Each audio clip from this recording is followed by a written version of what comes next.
Jose, when Newcastle eventually won a trophy, you must have watched that. How did you feel, and did you think of Sir Bobby, what he would have felt on that day? Yeah, you know. Sir Bobby is a legend here, and in England, when you are a legend, there are many reasons to be a legend. He loved this club. He gave everything to this club.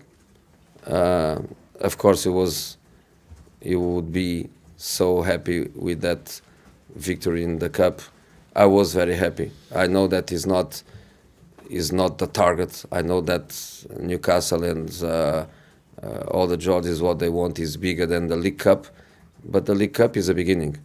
To play in the Champions League is another very important step, and I think the club goes in the right direction. Many clubs with new owners, with fresh money, lots of wrong decisions, lots of ups and downs.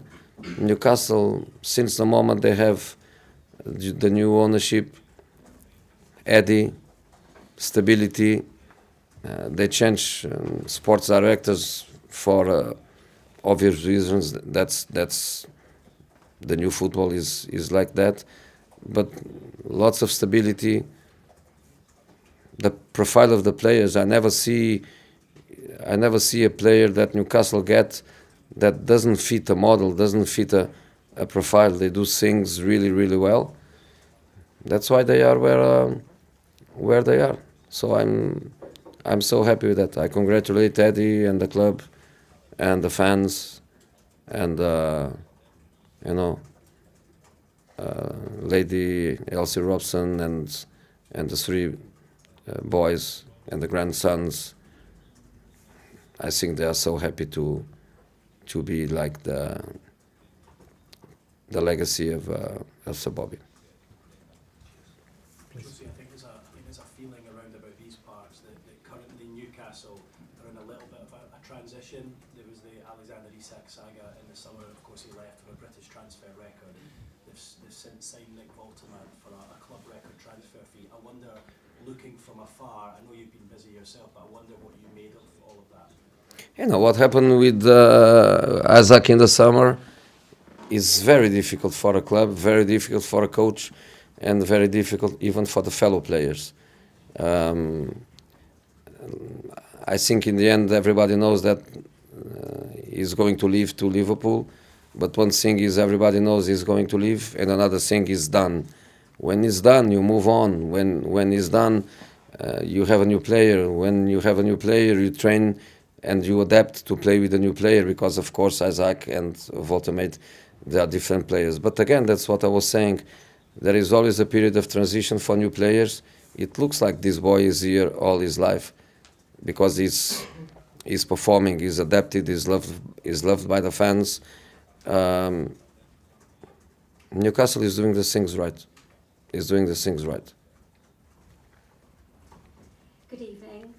You know from your experience in the Premier League how difficult it is to come and win at this stadium, and you spoke to the Portuguese press about that. Can you just tell the English media, what have you been telling your players about what it would be like to play under the lights at St James's Park in the Champions League? I told them that is beautiful.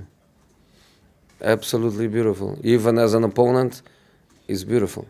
Of course, they are going to play with the Newcastle players, but I think they will respect us as an opponent. They will respect our game. They will respect if we are going to be successful. It's beautiful to play here. It's a different profile than to play in the London stadiums, and we have to cope with that emotion. We have to cope with it. We have to be strong enough to cope with it. But as I was saying, players, they have to enjoy, and I think they are going to do it. It's going to be difficult for us.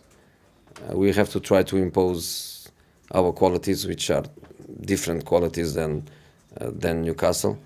But in some moments where Newcastle impose things where they are superior than us, we have to cope with it, and we have to be ready to suffer on the pitch, because it will be a very difficult match. Here, please. Hi, Jose. One theme, three questions. Did you ever come close? Three questions. One theme. Oh. We have to dinner. One question, please. One question. Did you ever come close to managing Newcastle? If not, do you wish you had have done? And is it the only club you would return for in the future? Never close, no. Close to come with Sir Bobby. But was a moment in my career where I made my mind and I knew the direction I wanted to go. And I think one of the qualities of an assistant is to be ready to give everything and to focus only on your boss and the club and not on yourself. And that possibility came in a moment where I was already thinking about myself. I was already thinking about my career, and I never wanted to be an assistant coach when I was not ready to give everything. And then lots of talk, media talk, but honestly, I was never contacted by Newcastle, never. The guy in white, please. Anyone who knew Sir Bobby knew he adored you. He absolutely loved you and cherished his time with you. How important was he in terms of launching you into the career that you ended up having as a manager, or are having as a manager? One thing is the opportunities that he gave me. He took me to Barcelona, and for a young guy to go to Barcelona and to have the opportunity to stay there as long as I stayed, because I stayed there even after Sir Bobby. I stayed there 3 more years, so it was an incredible experience for me. And that door is a huge door that was only open by Sir Bobby.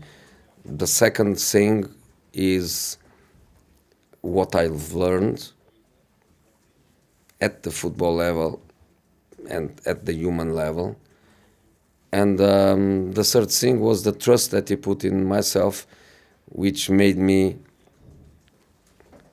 especially at that period, because now is more like that, but at that period, assistant coaches were very limited in their area of action. Nowadays is different. Now assistant coaches, they are more important, they have more freedom, they have more responsibilities in hands. He put a lot of trust on me. So of course I consider that it was very important for my career. I tried to pay with everything that I gave. And what did I give him? I don't know. I only know that I gave everything I had. And that for me is enough.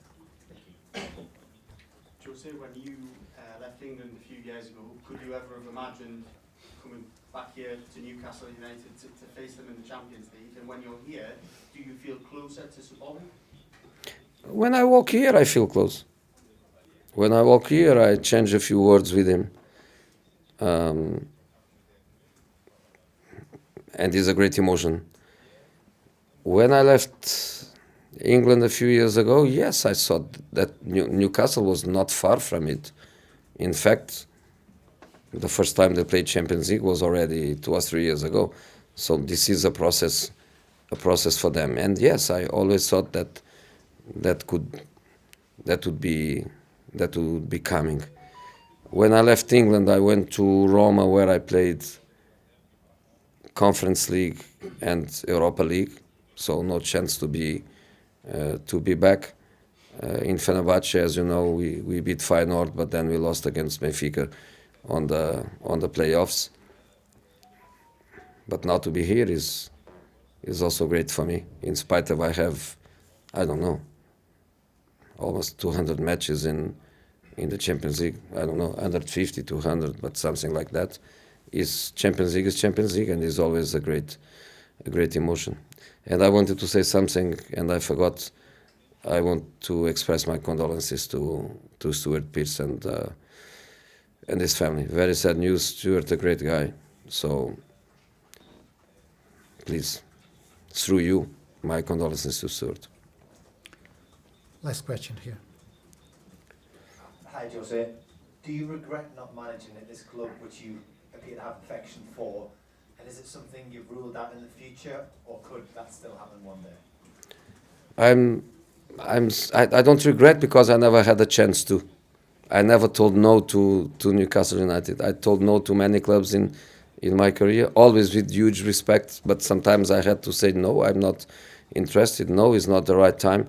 I've never been contacted by Newcastle United at any moment, so I don't regret anything. And to be honest, now I don't think they need a coach. I hope that they don't need in the next years, which means that everything goes well for the club and for Eddie, which is what I wish. But in the top of that, in this moment of my career, wouldn't be another club where I could be happier and more motivated than I am at Benfica. So I wouldn't change Benfica for any club in this moment. Thank you all. Good evening. Thank you. Thank you, everyone.